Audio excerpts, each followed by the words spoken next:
Good evening, friends. It's Valerie here. Great to be with you this evening. I hope that you are traveling as best as you can. I'm thinking about our friends across the country in Australia, where we are actually dealing with the pandemic still in very different ways, with different states in New South Wales being hit different states in Australia being hit differently. And as we watch our brothers and our sisters in other states actually go through some really tough times, we can feel a sense of discouragement as well. Coming to you today to talk to you about watching your mindset with regards to actually playing hardball. Okay, so I've been chatting with some friends and some people in the community who've been sending me emails and messages about, what do we do? It's really, really hard going. We've been trying to hang on. Is it a matter of resilience? Is it a matter of burnout? I'd like to actually say to you that I've been thinking that a lot of it has got to do with a sense of really discouragement. When I do the work in my space clinically, or when I typically also train my team and work with my team to work with others, there are a variety of spaces that we have to tease out. And one space is really, it has to do with the level of encouragement or discouragement that we can feel in what we're doing, whether it's in our personal life or in our professional life.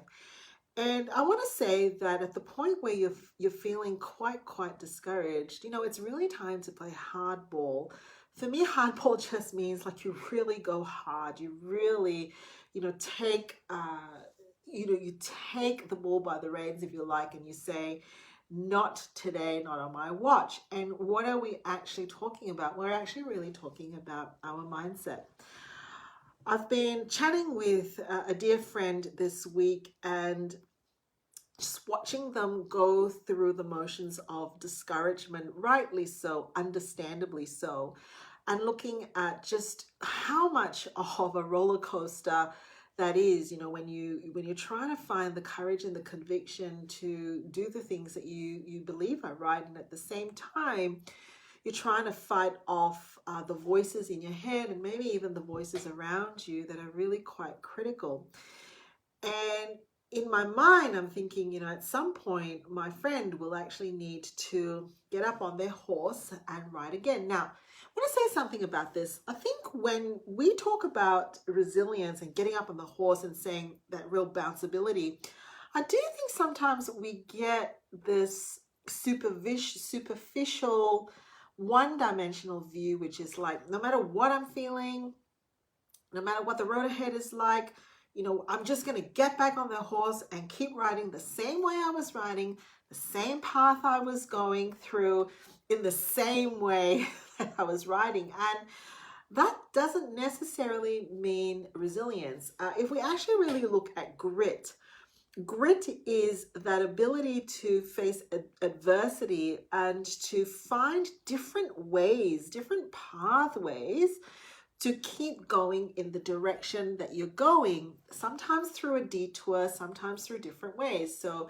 when we look at the findings of people who study grit, if your aim is to be a professional musician, for example, you're not going to be able to play the piece, instantly. There's possibly a few different ways that you might have to get to the mastery of the piece, and it may take different times, depending on the complexity of the music. Sometimes you may have to watch others. Sometimes you may have to listen to yourself play. Sometimes you just need to go through 3 bars, 4 bars over and over again.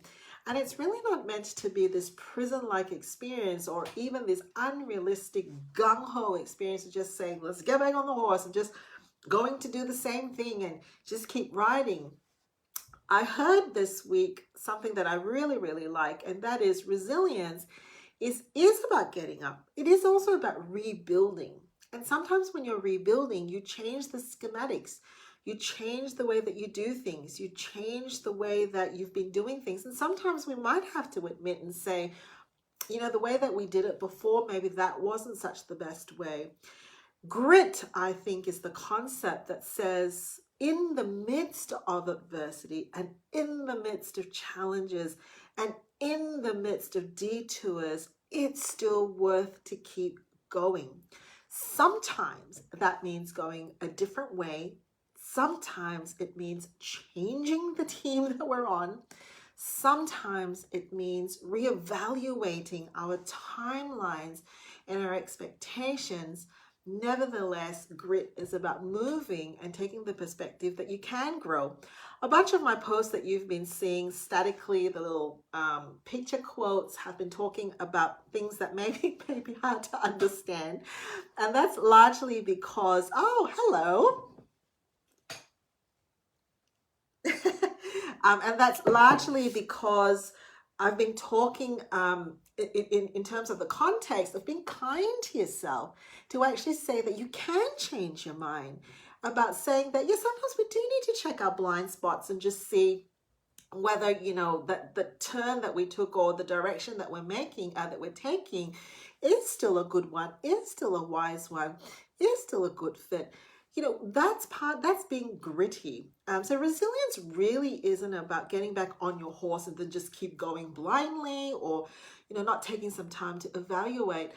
And you'll often find that in the midst of adversity, you can really, really feel discouraged, right? So discouragement, are the kind of the back fumes that come back from you because you're feeling alone.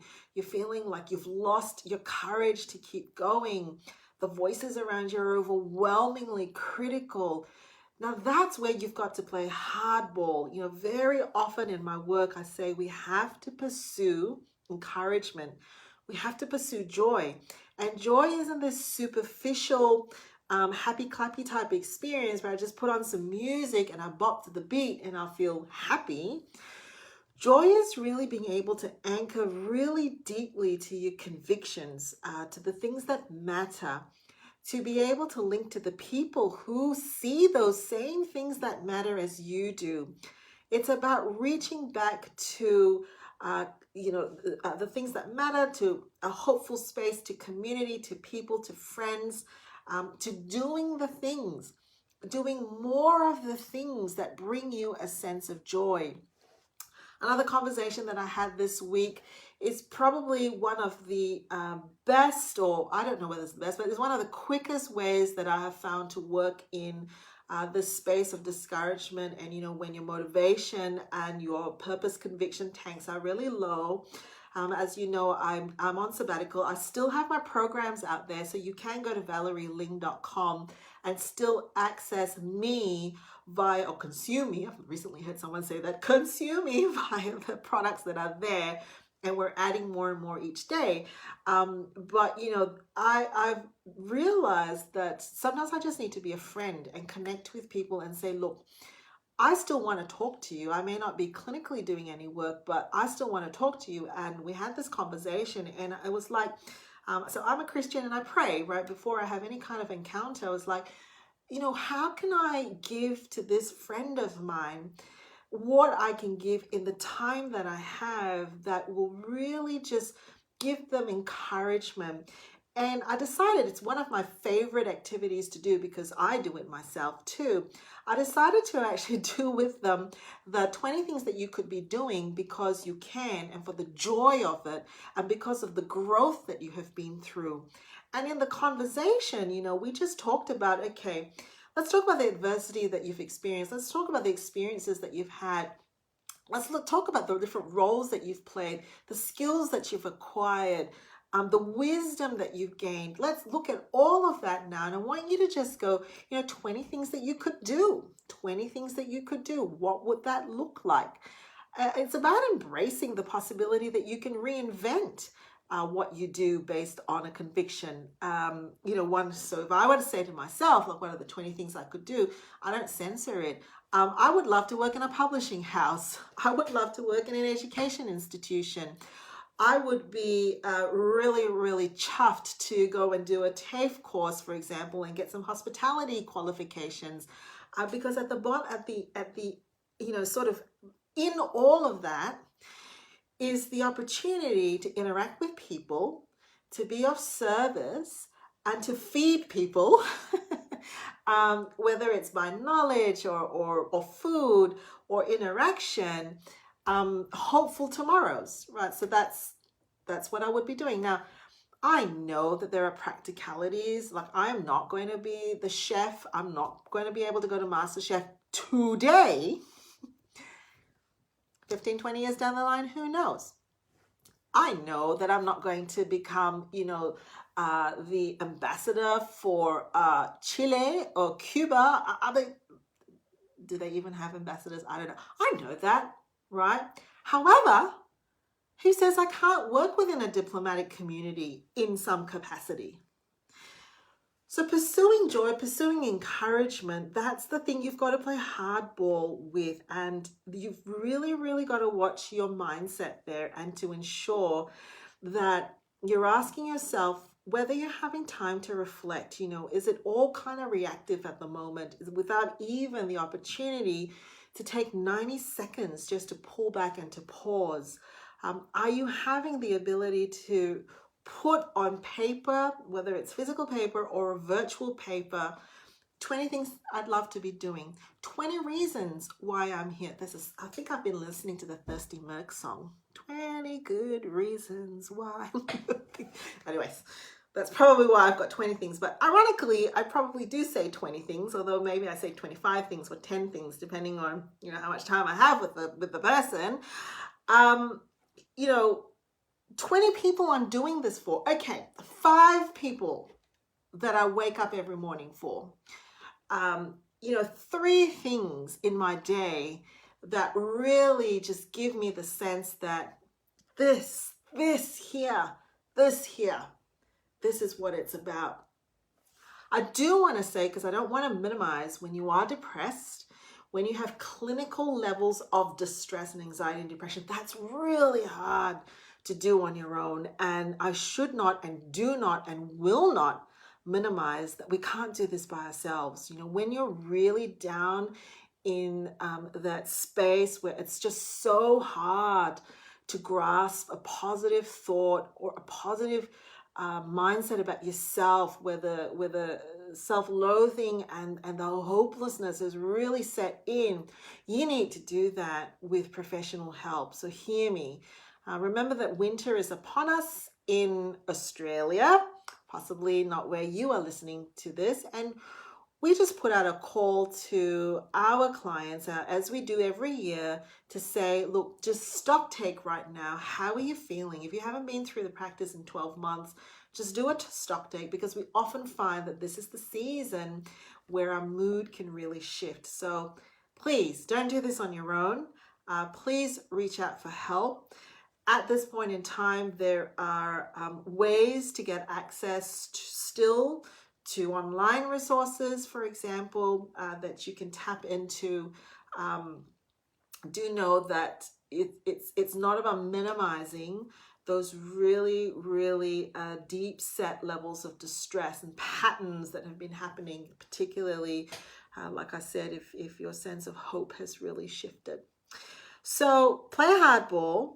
Don't be apologetic about it. Ask the people whom you know will give you that encouragement and that sense that you're doing okay, you're okay. We accept you, we love you.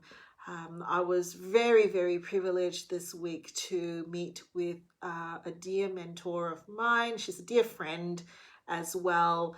And just to be able to hug her, it was COVID appropriate, to just fall into that embrace and to have someone just say, you are loved, you are cared for, see you for who you are, know your heart, know your motives, know where you come from, where you've come from, and where you're going. And if you can't think or find that person for yourself, it's a really great idea to actually come and get some professional help and counseling and care for yourself. All right, I shall finish there on that note. Take care.